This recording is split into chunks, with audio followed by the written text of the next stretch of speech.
Hey guys, what's up? This is Geronimo and thank you for watching this video. Yes, meron tayong bagong video out of our scheduled post kasi Canon Imaging Asia launched their EOS R3 finally. Nilaunch na nila officially, hindi na rumor yung EOS R3. And grabe yung specs na inintroduce nila with this Canon EOS R3. And syempre, as we all know, kamukha siya ng 1DX Mark III sa DSLR lineup. So, meron na tayong 1DX Mark III na counterpart sa R system lineup.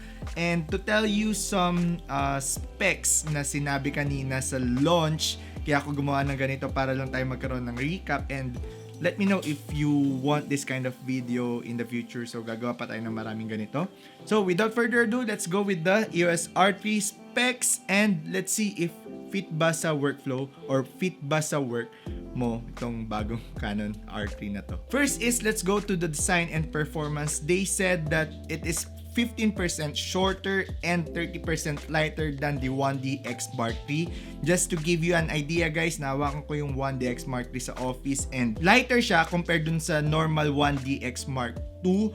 Pero I can't imagine kung gaano siya gaan pa. Kasi okay na ako dun sa 1DX Mark III na weight in terms of video shooting or photography since merong counterweight siya at mas stable yung kamay ko kapag sa mas malalaking camera. But they said that this EOS R3 is lighter, so medyo nakaka-excite din kasi at least kapag ka nagta-travel ka or meron kang on-site shoot, mas okay siyang dalhin kasi hindi siya mabigat sa bag or hindi siya masakit sa kamay katagalan mong nagsushoot. Next is shutter speed. Ito for sure magugustuhan ng mga sports photographer out there. So sabi ng Canon Imaging Asia, meron tong 30 frames per second sa electronic shutter and 12 frames per second sa mechanical shutter. So to give you an idea, yung 12 frames per second na mechanical shutter, mabilis na yun, enough na yun. I can't imagine kung gaano pa kabilis yung 30 frames per second na electronic shutter. Since ganun siya kabilis, gagana ba yung autofocus and auto exposure? Let's say if you're using the shutter speed priority mode or the aperture priority mode in this kind of frames per second, yes, sabi nila, autofocus and auto exposure will work. Lastly, for the maximum shutter speed of this EOS R3, kaya niyang umabot ng 1/64,000 of a second. So just imagine itong EOS R ko kaya nang umabot ng 1/8,000 of a second. What more yung 64,000 of a second? So since tapos na tayo sa build, sa design, sa performance, so let's go to the storage of EOS R3. Ang EOS R3 is dual card slot, so kaparehas niya yung EOS R5. Okay to especially if you're doing a professional sports photography gig or talagang fast-pacing gig, at least backup na yung mga image files mo. Actually, kahit saan naman. Kahit sa ang gig or kahit sa ang corporate work yan, at least may backup ka while you're shooting. Mahirap makoruptan ng SD card, right? So for the image quality, this EOS R3 has this newly designed 24.1 megapixel back illuminated stacked CMOS sensor. So meron din siyang DigiX image processor since sobrang bilis ng shutter speed na kaya niya. So itong image sensor na to kayang isupport yon.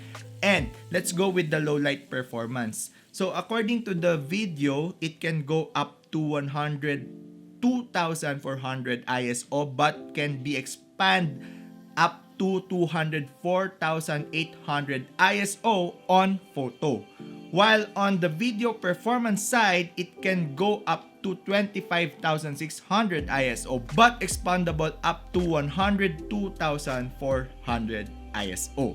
So meron sila pinakita dong sample image na kinunan in a low light performance. So with the 51,200 na ISO, malinis pa yung photo or yung image. So let's go with the rolling shutter. So back then, so since nakagamit na rin ako ng ibang brand ng camera, medyo problema ko yung rolling shutter when it comes to shooting videos or shooting photos with this kind of specs. So they said that the rolling shutter handling of this camera has improved. And malaking tulong yon kasi nawawalan or nababawasan yung distortion natin sa image or footage natin. Speaking of autofocus, ito yung medyo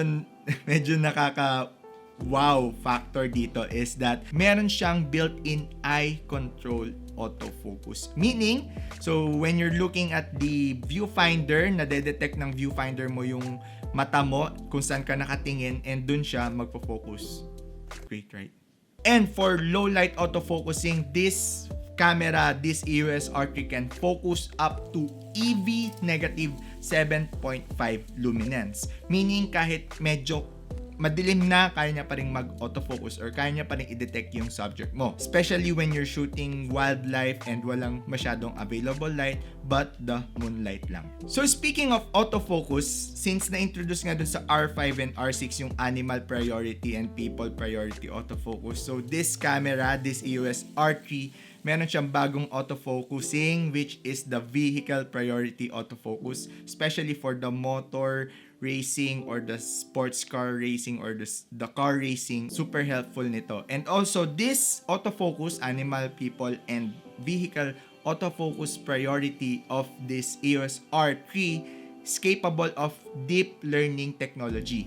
Meaning nagde-develop yung technology niya inside the camera from time to time as long as ginagamit mo siya. So after the autofocus, let's go to the image stabilization. Back then, so ang image stabilization mo lang is the lens itself, but right now with the EOS R3, I think R5 and R6 also has the image stabilization up to 8 stop depending dun sa lens na gamit mo. But you can guarantee na kayang umabot ng up to 8 stop yung image stabilization mo once na gumamit ka ng R3 with a selected RF lenses. For example, meron silang binigay doon or meron silang pinakita doon na shot at 4 seconds of long exposure with just handheld. So mind-blowing. I just witness yung 1 second or up to 2 seconds na handheld na long exposure while we're shooting the EOS R6 back then na sobrang sharp pa rin, pero I can't imagine kung gaano pa ka-stabilize yung 4 seconds. Long exposure night photography yung pinakita nilang example. So for the video enthusiasts, pwede ba tong EOS R3 for us na nag-shoot ng video aside from using the C70 kung gusto mo yung C70 or Cinema Line? The answer is pwede mo rin gamitin to for video. So meron siyang 6K RAW at 60 FPS. So capable siya mag-shoot nun, and meron din siyang 4K 120 FPS.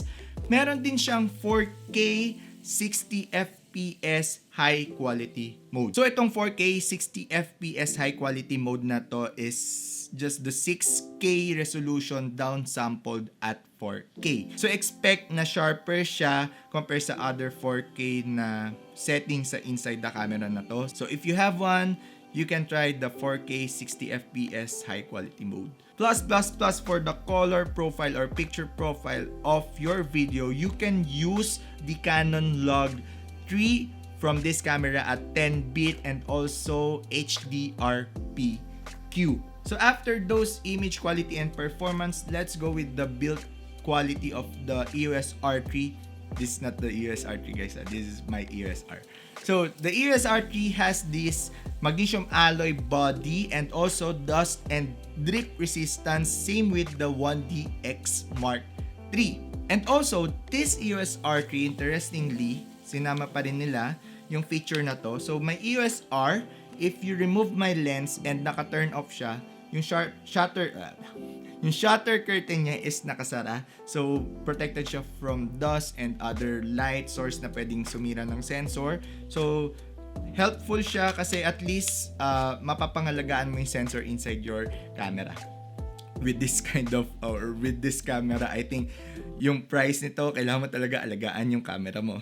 Next is tong EOS R3, same with my EOS R, vari-angle din siya. Then you can charge the EOS R3 using the USB-C cable. So pwede mo na siyang ma-charge using USB or power bank, I think. And yung back button niya, meron siyang mga illuminated button. So since kaya niya mag-detect ng subject at EV negative 7.5, so madilim na madilim yon. So they mind na maglagay ng mga illuminated buttons para makita mo pa rin yung kinokontrol mo while in the dark, aside from the LCD you're looking at. Lastly, for this video, yung hot shoe ng EOS R3 is new. So, pwede na mag-provide ng power supply yung hot shoe niya. And also, meron din siyang high-speed communication for flashes or for your external mics na hindi na kailangan saksak sa audio jack. So, pwede na siya dito. Meron bagong accessories yung Canon like the new mic and also the hot shoe mount adapter. Meron din sila nun. So with that, thank you for watching this video. Sobrang pinapanood ko yung video, namangha din ako sa specs and hopefully okay din siya in terms of real world scenario since, di ba, minsan masyado tayong focus sa spec sheet pero yung experience natin using the camera itself, yun yung mas importante. Like what I'm using right now, my EOS R, hindi siya ganun sobrang powerful in terms of the spec sheet compared to sa other cameras right now, this 2021. But the experience of using this EOS R is just fit for my workflow and kind of work. So I hope you like this video and marami pa silang nirelease like new RF lenses and meron nang nirelease na 16mm f2.8 RF. So maganda yan siguro for vlogging or for wide shooting at f2.8. So okay na okay siya. Kaya that's it guys. If you want to know more about photography, videography, editing, and vlogging, consider clicking the subscribe button. And also, if you like this kind of video, just let me know in the comment section. If you have any question and if you like this video, just click the like and share button. And that's it for today guys. Once again, this is Geronimo. Thank you for watching this camera update video. See you on my next one. Bye. Peace.